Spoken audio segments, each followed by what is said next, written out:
ಎಲ್ಲರಿಗೂ ನಮಸ್ಕಾರ. ನಾನು ನಿಮ್ಮ ರೇಖಾ ಅಡುಗೆ ಚಾನಲ್ಗೆ ಎಲ್ಲರಿಗೂ ಸ್ವಾಗತ. ಇವತ್ತೊಂದು ಡಿಫ್ರೆಂಟಾಗಿ ಈರುಳ್ಳಿನಲ್ಲಿ ಬೋಂಡ ಮಾಡ್ತಾಯಿದ್ದೀನಿ. ಈರುಳ್ಳಿ ಬೋಂಡ ಎಲ್ರಿಗೂ ಗೊತ್ತಿರೋದೆ, ಆದರೆ ಇವತ್ತು ಮಾಡೋವಂಥ ಮೆಥಡು ಡಿಫ್ರೆಂಟ್ ಆಗಿರುತ್ತೆ. ಖಂಡಿತ ಟ್ರೈ ಮಾಡಿ ನೋಡಿ.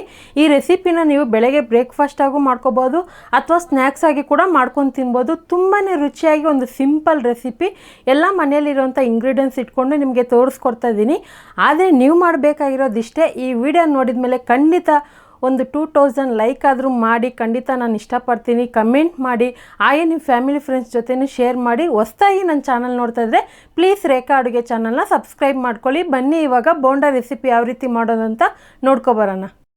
ನೋಡಿ, ಈಗ ಒಂದು ಬೌಲ್ಗೆ ನಾನು 3/4 ಕಪ್ ಆಗೋಷ್ಟು ಮೈದಾ ಹಿಟ್ಟು ಹಾಕ್ತಾಯಿದ್ದೀನಿ.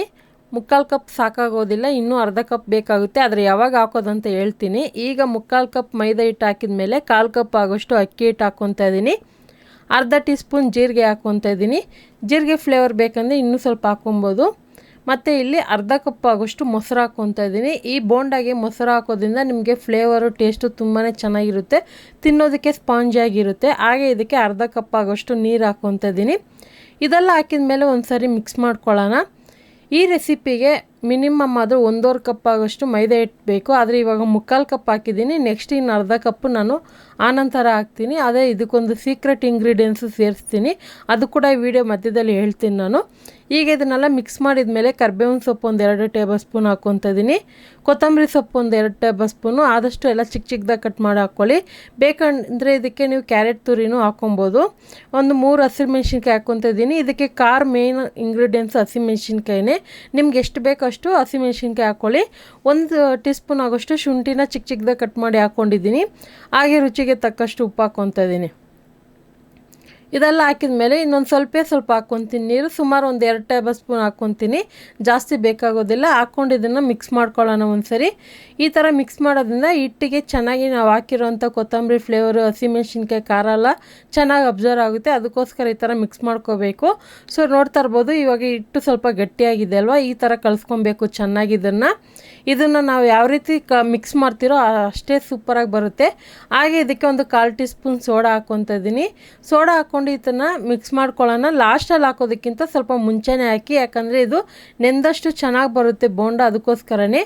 ಈಗ ಬಂದ್ಬಿಟ್ಟು ಇದೇ ಸೀಕ್ರೆಟ್ ಇಂಗ್ರೀಡಿಯೆಂಟ್ಸು. 2 ಆಲೂಗಡ್ಡೆನ ನಾನು ಸಿಪ್ಪೆ ತೆಗೆದು ಇದನ್ನು ಮಿಕ್ಸಿನಲ್ಲಿ ಪೇಸ್ಟ್ ಮಾಡ್ಕೊಂಬರ್ತೀನಿ. ಇದು ಹಸಿ ಆಲೂಗಡ್ಡೆನೇ, ಇದನ್ನು ಯಾವುದೇ ರೀತಿ ಬಾಯ್ಲ್ಡ್ ಮಾಡಿಲ್ಲ. ಇದು ಹಸಿ ಆಲೂಗಡ್ಡೆನ ಮಿಕ್ಸಿನಲ್ಲಿ ನೀರು ಹಾಕ್ದೇ ನಾನು ರುಬ್ಕೊಬಂದಿದ್ದೀನಿ. ಸೊ ಈ ಬೋಂಡಾಗೆ ಆಲೂಗಡ್ಡೆನ ಪೇಸ್ಟ್ ಮಾಡಿ ಹಾಕೋದ್ರಿಂದ ನಿಮಗೆ ತಿನ್ನೋದಕ್ಕೆ ತುಂಬಾ ಟೇಸ್ಟ್ ಸೂಪರಾಗಿರುತ್ತೆ ಮತ್ತು ಕ್ರಿಸ್ಪಿಯಾಗಿರುತ್ತೆ. ನೋಡಿ, ಇವಾಗ ನಾನು ಅರ್ಧ ಕಪ್ ಆಗೋಷ್ಟು ಮೈದಾ ಹಿಟ್ಟು ಹಾಕ್ಕೊತಾ ಇದ್ದೀನಿ. ಫಸ್ಟು 3/4 ಕಪ್ ಹಾಕ್ಕೊಂಡಿದ್ದೆ, ಮತ್ತು ಇವಾಗ ಅರ್ಧ ಕಪ್ಪು. ಸೊ ಇದು ಸರಿ ಹೋಗುತ್ತೆ. ಇದಕ್ಕೆ ನಿಮ್ಗೇನಾದರೂ ಹಿಟ್ಟು ತೆಳ್ಳಗಾಯಿತು ಅನಿಸಿದ್ರೆ ಮಾತ್ರ ಇನ್ನೊಂಚೂರು ಹಿಟ್ಟು ಹಾಕ್ಕೊಳ್ಳಿ ಸಾಕು. ಆದರೆ ಈ ರೆಸಿಪಿಗೆ ಹಿಟ್ಟು ನೋಡ್ತಾ ಇರ್ಬೋದಲ್ಲ, ಈ ಥರ ಇರಬೇಕು. ಜಾಸ್ತಿ ತೆಳ್ಳಗೂ ಇರಬಾರ್ದು, ಜಾಸ್ತಿ ಗಟ್ಟಿನೂ ಇರಬಾರ್ದು. ಈಗ ಇದಕ್ಕೆ ನಾನು ಒಂದು 2 ಈರುಳ್ಳಿನ ಈ ಥರ ಸ್ಲೈಸಾಗಿ ಕಟ್ ಮಾಡಿ ಹಾಕ್ಕೊತಾ ಇದ್ದೀನಿ. ನೀವು ಬೇಕಂದರೆ ಚಿಕ್ಕ ಚಿಕ್ಕದಾಗೂ ಕಟ್ ಮಾಡ್ಕೋಬೋದು, ಆದರೆ ನಾನು ಇವತ್ತು ದೊಡ್ಡ ಸೈಜ್ ಈರುಳ್ಳಿ 2 ಹಾಕ್ಕೊಂಡಿದ್ದೀನಿ. ನಿಮ್ಮ ಹತ್ರ ಚಿಕ್ಕ ಚಿಕ್ಕದಿದ್ದರೆ ಒಂದು 3 ಅಥವಾ 4 ಸಹನೂ ಹಾಕ್ಕೊಬೋದು, ಸೈಜ್ ಮೇಲೆ ಡಿಪೆಂಡ್ ಆಗುತ್ತೆ. ಸೊ ಇದೆಲ್ಲ ಹಾಕಿ ಮಿಕ್ಸ್ ಮಾಡಿಕೊಂಡು ಈಗ ಇದ್ರ ಜೊತೆಗೆ ಒಂದು ಟೇಬಲ್ ಸ್ಪೂನ್ ಆಗೋಷ್ಟು ಚೆನ್ನಾಗಿ ಬಿಸಿಯಾಗಿರೋಂಥ ಎಣ್ಣೆ ಹಾಕ್ಕೊತಾ ಇದ್ದೀನಿ.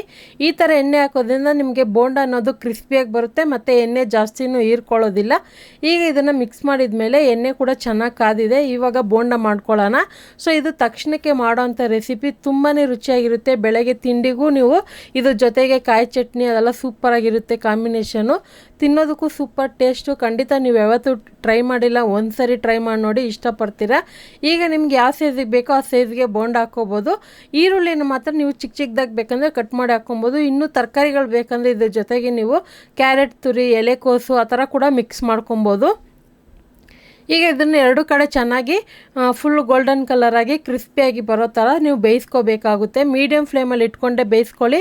ಐ ಫ್ಲೇಮಲ್ಲಿ ಇಟ್ಟರೆ ನಿಮಗೆ ಬೇಗನೆ ಸೀದೋಗೋ ಚಾನ್ಸಸ್ ಇರುತ್ತೆ, ಯಾಕಂದರೆ ನಾವು ಇದಕ್ಕೆ ಆಲೂಗಡ್ಡೆ ಹಾಕಿದ್ದೀರಲ್ವ, ಸೊ ಬೇಗನೆ ಕಲರ್ ಚೇಂಜ್ ಆಗುತ್ತೆ. ಅದಕ್ಕೆ ಇದನ್ನು ಮೀಡಿಯಮ್ ಐ ಫ್ಲೇಮಲ್ಲಿ ಇಟ್ಕೊಂಡು ಇದನ್ನು ಬೇಯಿಸ್ಕೊಬೇಕಾಗುತ್ತೆ. ಈಗ ನೋಡ್ತಾ ಇರ್ಬೋದು, ಬೋಂಡ ಕ್ರಿಸ್ಪಿಯಾಗಿ ಒಳ್ಳೆ ಕಲರಲ್ಲಿ ಬಂದಿದೆ. ಇದನ್ನು ನೀವು ಕಾಯಿ ಚಟ್ನಿಗೆಲ್ಲ, ನಿಮ್ಮ ಇಷ್ಟವಾದಂಥ ಚಟ್ನಿ ಅಥವಾ ಗ್ರೀನ್ ಚಟ್ನಿ ರೆಸಿಪಿ ಎಲ್ಲ ಸೂಪರಾಗಿರುತ್ತೆ ಕಾಂಬಿನೇಷನು. ಬಿಸಿ ಬಿಸಿ ಇರೋ ಆವಾಗ ಈ ಮಳೆ ಸೀಸನಲ್ಲಿ ನೀವು ತಿನ್ನೋದಕ್ಕೆ ತುಂಬಾ ಚೆನ್ನಾಗಿರುತ್ತೆ.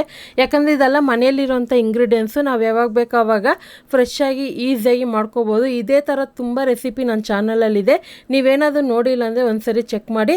ಹಾಗಾದರೆ ಇವತ್ತು ಮಾಡಿರುವ ಈ ಬೋಂಡಾ ರೆಸಿಪಿ ಇಷ್ಟ ಆದರೆ ನೀವು ಮನೇಲಿ ಟ್ರೈ ಮಾಡಿ ಯಾವ ರೀತಿ ಇತ್ತು ಅಂತ ಕಮೆಂಟ್ ಮಾಡಿ. ಈ ರೆಸಿಪಿ ಇಷ್ಟ ಆದರೆ ಪ್ಲೀಸ್ ಶೇರ್ ಮಾಡಿ, ಲೈಕ್ ಮಾಡಿ. ರೇಖಾ ಅಡುಗೆ ಚಾನಲ್ನ ಹೊಸದಾಗಿ ನೋಡ್ತಾ ಇದ್ದರೆ ಸಬ್ಸ್ಕ್ರೈಬ್ ಮಾಡಿ. ಈ ವಿಡಿಯೋ ನೋಡಿದ್ದಕ್ಕಾಗಿ ಎಲ್ಲರಿಗೂ ಧನ್ಯವಾದಗಳು.